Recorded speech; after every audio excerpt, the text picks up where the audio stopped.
In this video, I'm going to master a song using Ozone 11 in Logic Pro, and I'm just going to use my workflow and do it as I always do it. So this is like a reality show. So I'll just get going.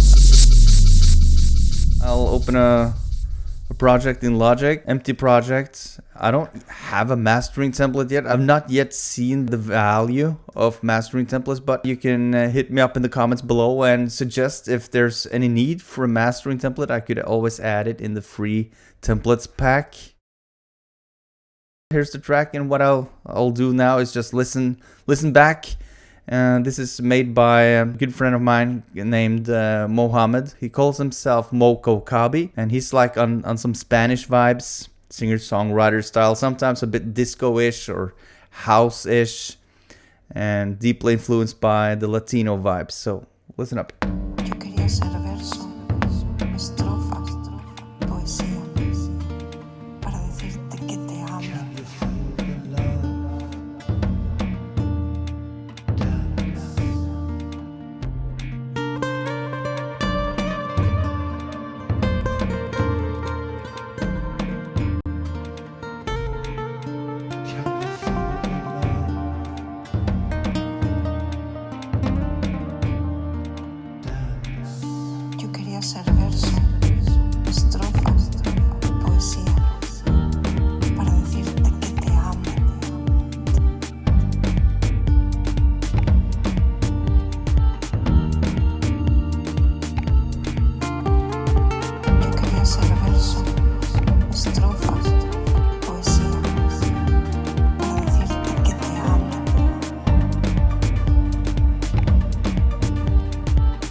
So I opened the some metering plugins when I was listening back. I always do that just to see if there are any hints of things to listen for.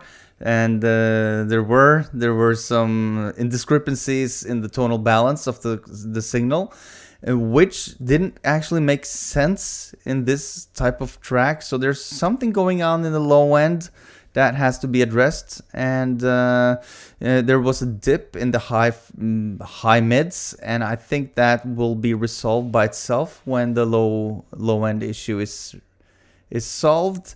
Other than that, the mix is great.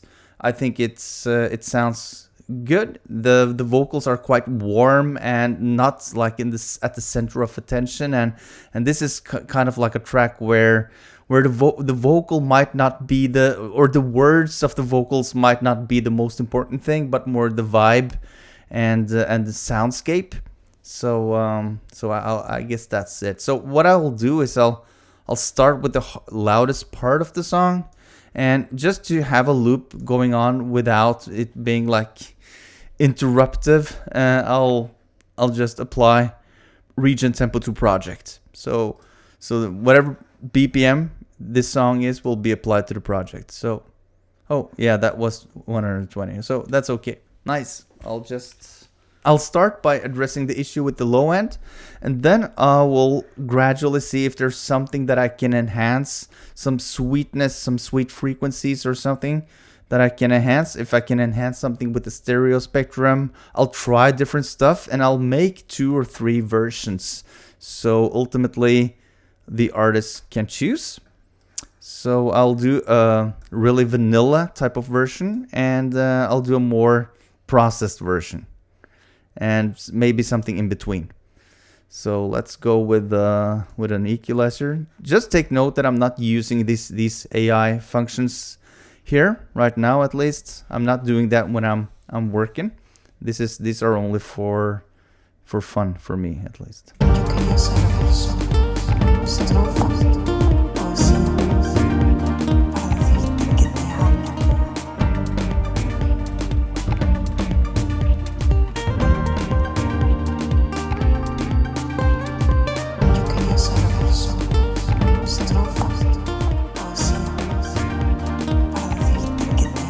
Yeah, it becomes thin sounding, so I'll use another tool in Ozone called the stabilizer. Let's see what that can bring to the table. Let's see, we'll turn it into pop. I think that's the closest I can come, and let's just shape it.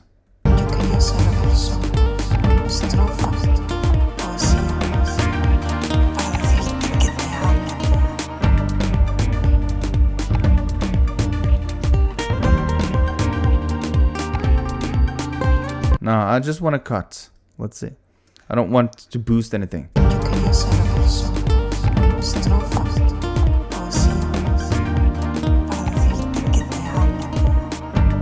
It's really difficult to hear what's going on. Let's try to use a low shelf filter and just turn it down at 30 hertz and below. And let's make it a bit wider so we're not affecting the signal that much. We don't get that sharp cutoff point. It can cause some ringing. Okay, turn it down by 2.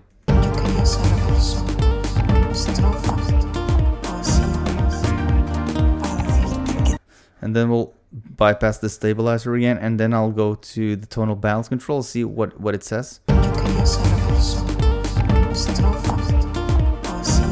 Let's just solo the frequency right here.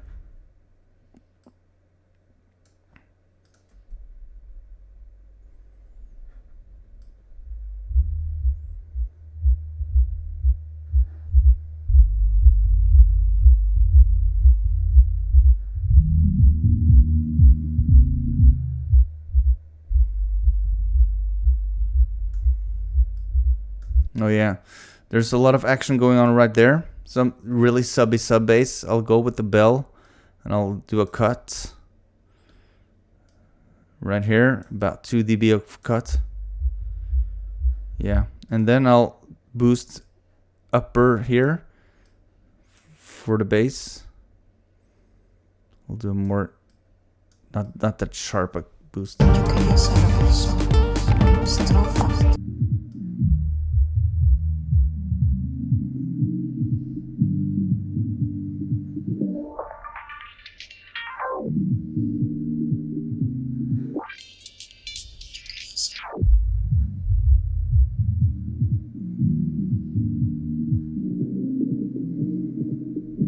Yeah, a bit more body, but only slight, maybe a decibel or something like that.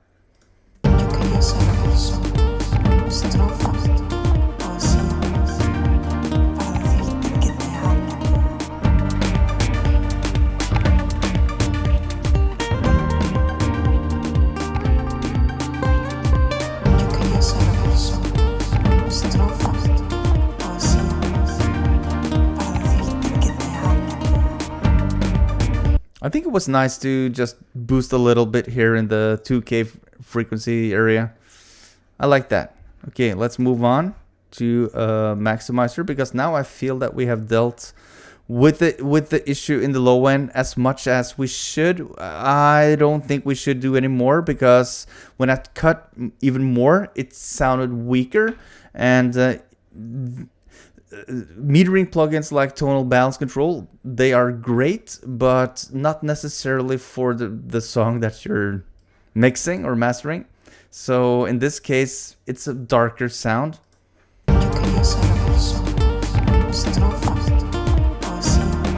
Of course, I could have listened to the Tonal Balance Control, and I could have boosted something up here in the 5K area.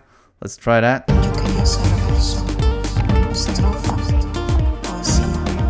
So you see it's happier around there, and then I could have cut here, like do a 3 dB cut right here. It's 3 dB. It looks like it's a lot, but it's 3 dB actually.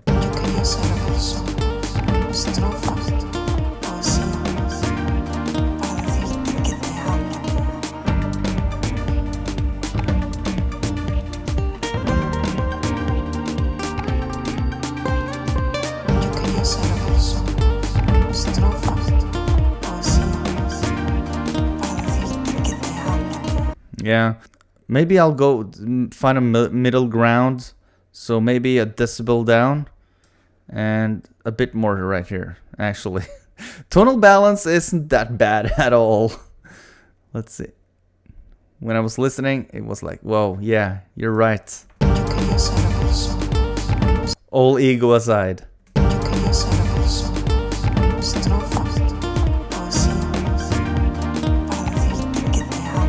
But again, I'll take it away and I'll make another version with that, because I don't know if the artist would agree. Like, I'll take away this, take away this. Okay. Okay, and then let's go to the maximizer, and the modern setting is the most preferable release control that I think. This is the release. To find out what type of release algorithm is best for the subject for the source material, I found that experimenting using Delta is really good. So let's listen to Delta. So here you can hear all the distortions that the plugin is making. Okay.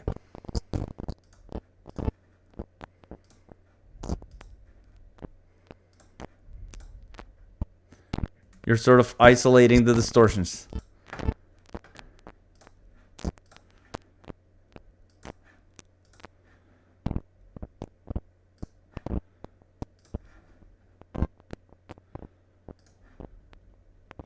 I think the modern is a bit slower.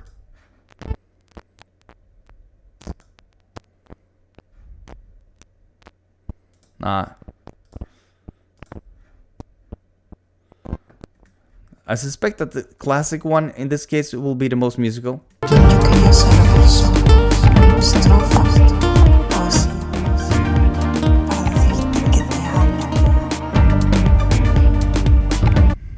can do a -1. I like to have at least a decibel of buffer zone, because I don't like to use the true peak limiting, because it shaves off the transients in a way that I don't like.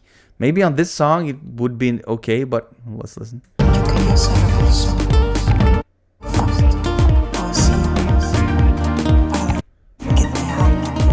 You can listen to the snares. Focus on the snares now.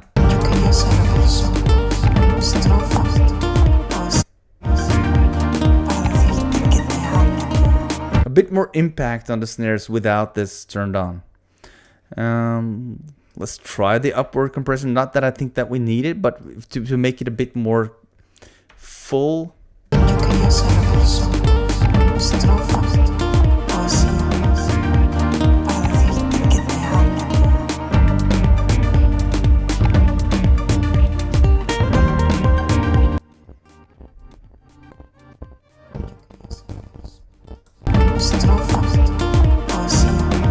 Now some clipping.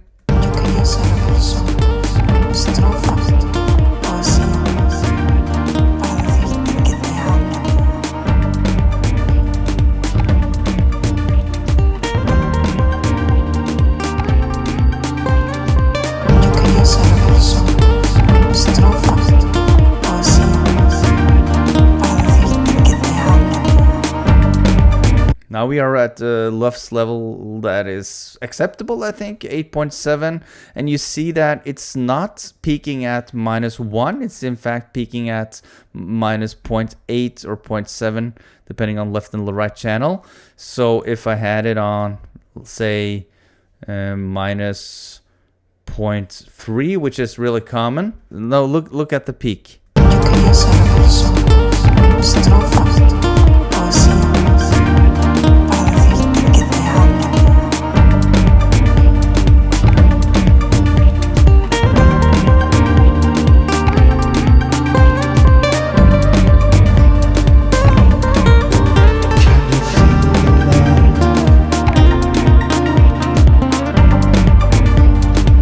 So here we have +0.4, and we can't hear it in this session, but when we bounce it out, it tends to be presented as distortion. So so that proves my point. -1, that's my go-to. I know that people use louder output levels, but that's just the way I work.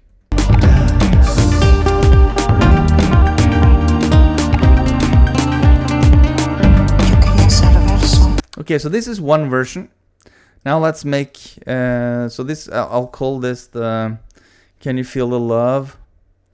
And we'll call it version 1. And then I'll duplicate this track, and then I'll drag down a copy of it. And I'll go back to Ozone 11. And I'll try to have some fun.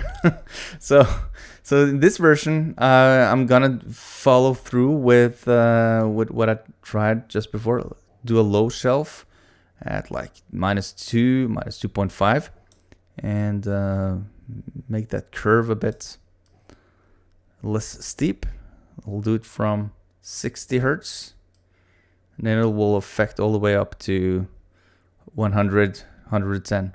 Or so, 150, almost 200.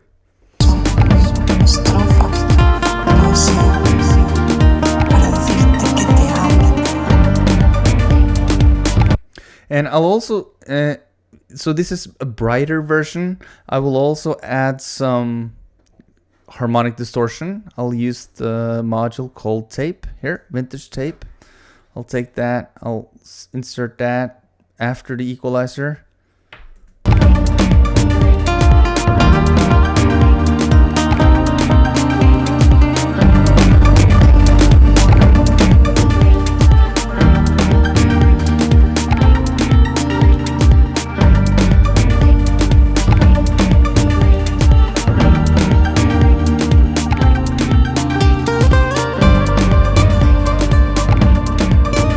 Oh yeah, this was so good that I'll just insert it in the in the first version as well.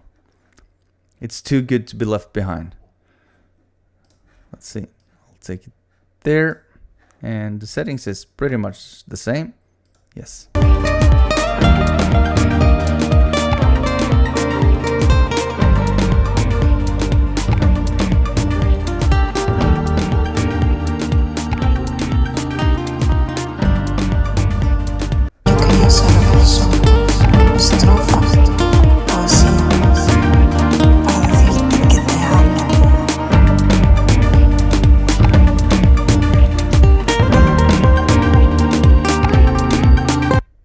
Okay, now let's try with some stereo width.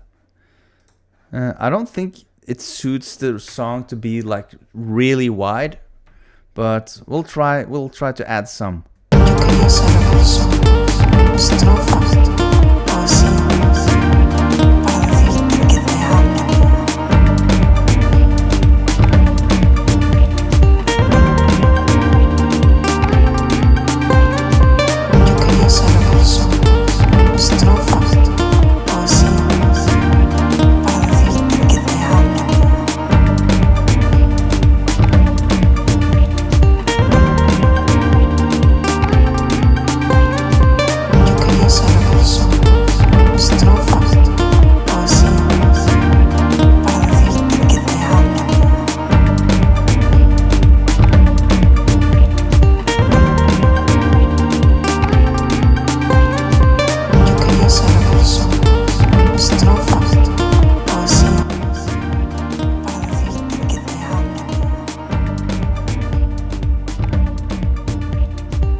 Now we can hear the song with and without.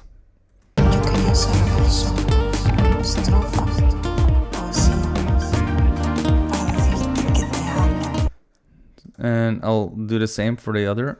Let's see. I'll do the gain match. So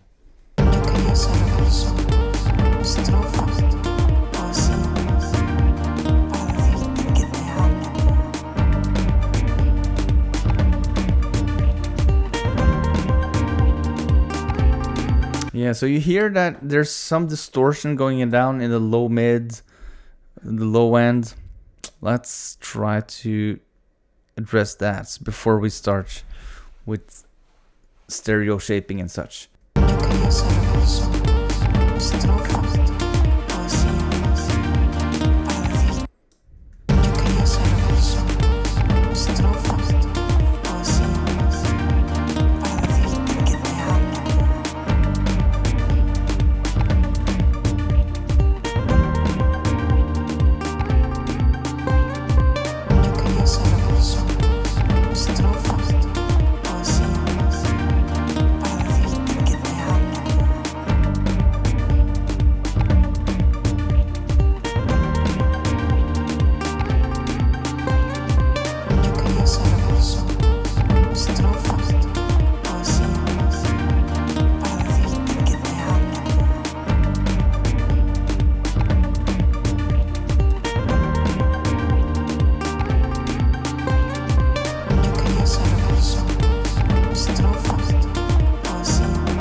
Okay, I think I got it here.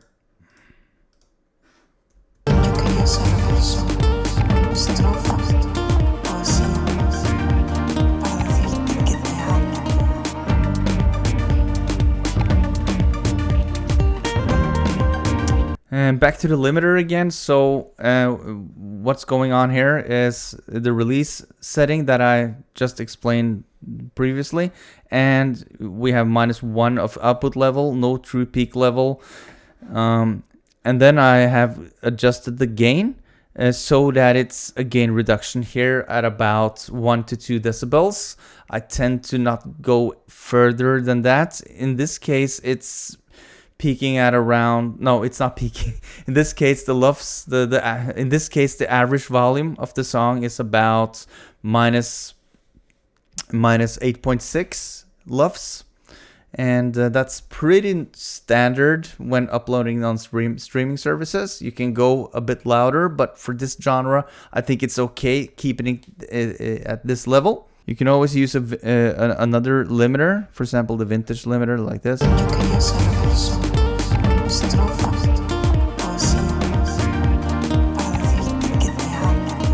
This one has a bit more character, or you can make another instance of the maximizer, but in another plugin, or in a new plugin right here. So let's do modern.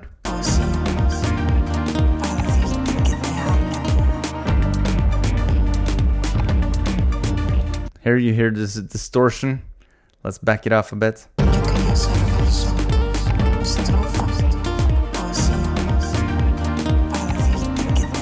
So it's like this balance between distortion and loudness. So you don't want distortion. You can't get away with no distortion. You have to have some, but you want this good sounding distortion, not the bad sounding. So let's try tube.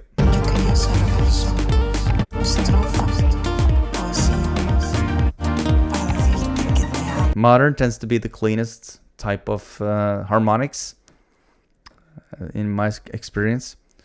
Let's listen without the gain match.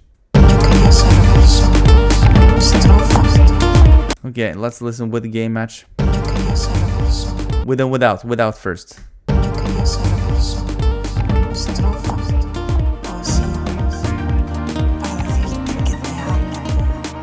So here we have a version that is more, there's more stuff done with it. Let's just try the, so we're here at this one. Now let's try the other one.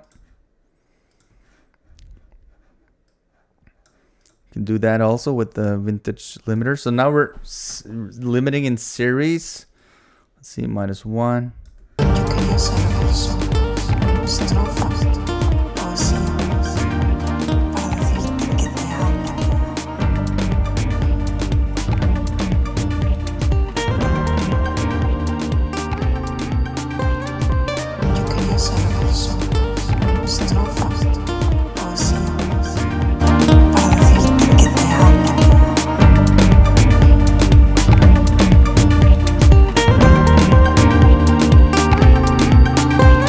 Gets slightly louder, and it's okay.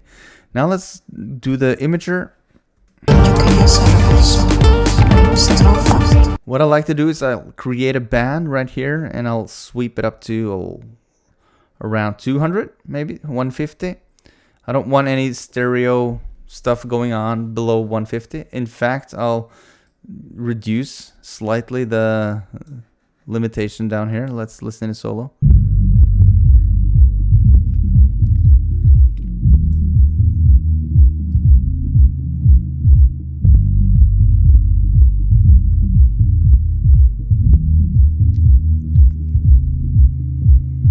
We can reduce it a bit, at least. I want some. Maybe we'll make another band, and like from 80 hertz and down, nothing should be.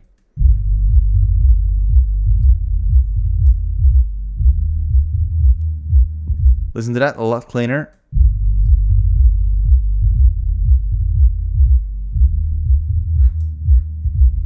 Well, at this band right here, we can go up to 200.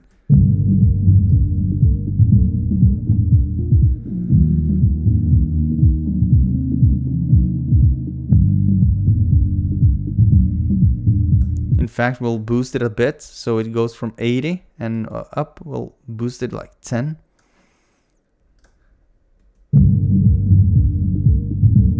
some careful imaging. But from on this band right here, we can go a bit more nuts.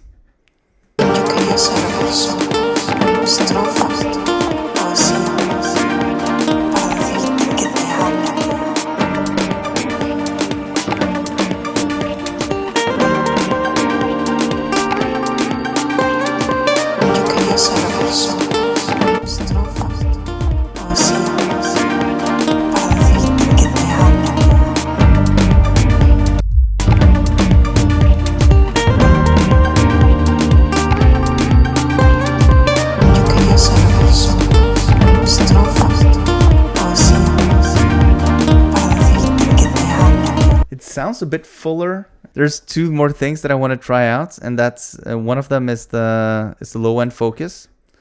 So after the imager,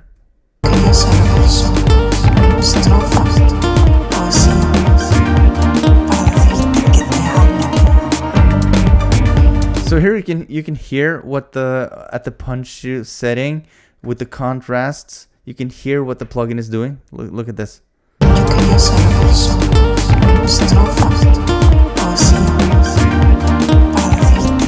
Listen to the kick.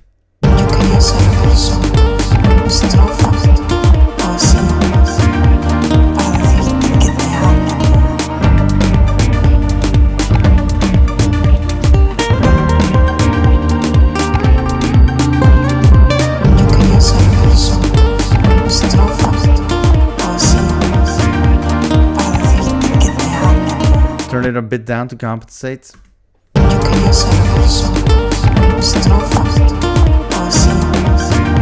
Now let's listen with and without. I'll put on the gain match. Oh, I'll do without first. Listen.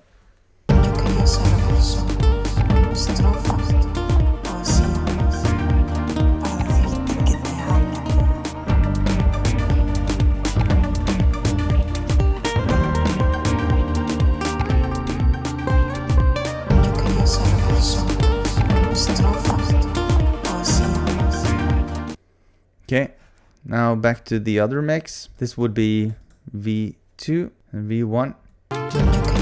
Let's do that with and without. Engage the gain match and listen up.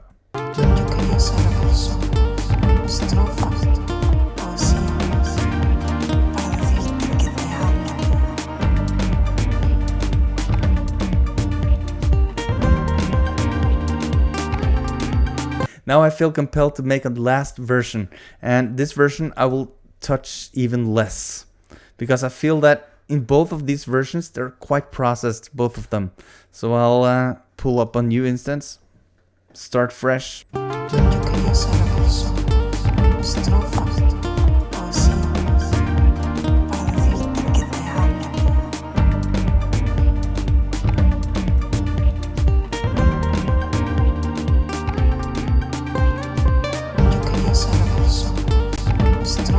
So this is the minimal approach. I know that the classic mode was the best sounding.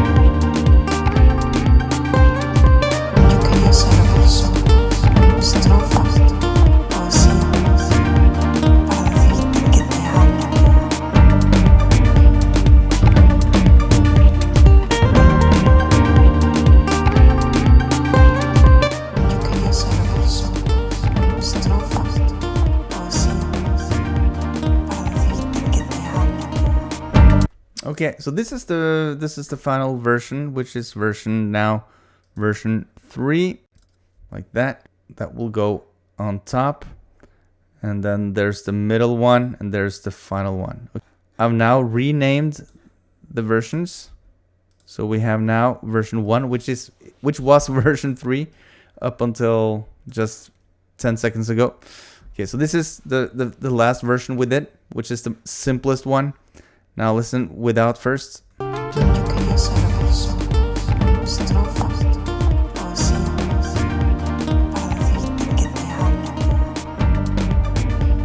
I suspect that this will be the preferred version, because the artist is of course most used to the version that is closest to the mix.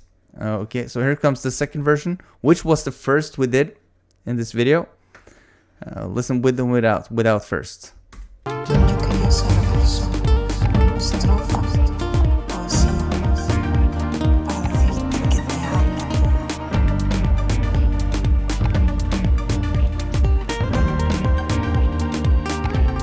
I don't think he's gonna like the brightness here, but who knows?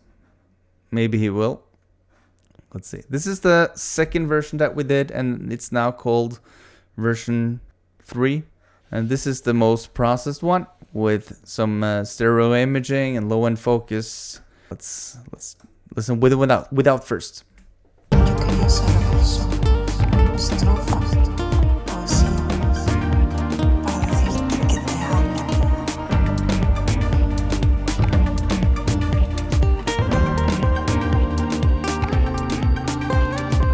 This version sounds outright weird, but it's cool. I like it. It has more ear candy to it. So yeah. So that's it. Now what I'm gonna do is I'm gonna bounce these, and I'm gonna send it over and see which he prefers, and maybe he has a favorite one, and maybe he wants some tweaks, but there's always 3 included versions when I do mastering. So yeah. All right, let me know what you think down in the comments below. What would you have done differently, maybe? If you're into videos about mastering music, specifically in Logic Pro, check out one of these videos, and I hope I see you there. Peace out.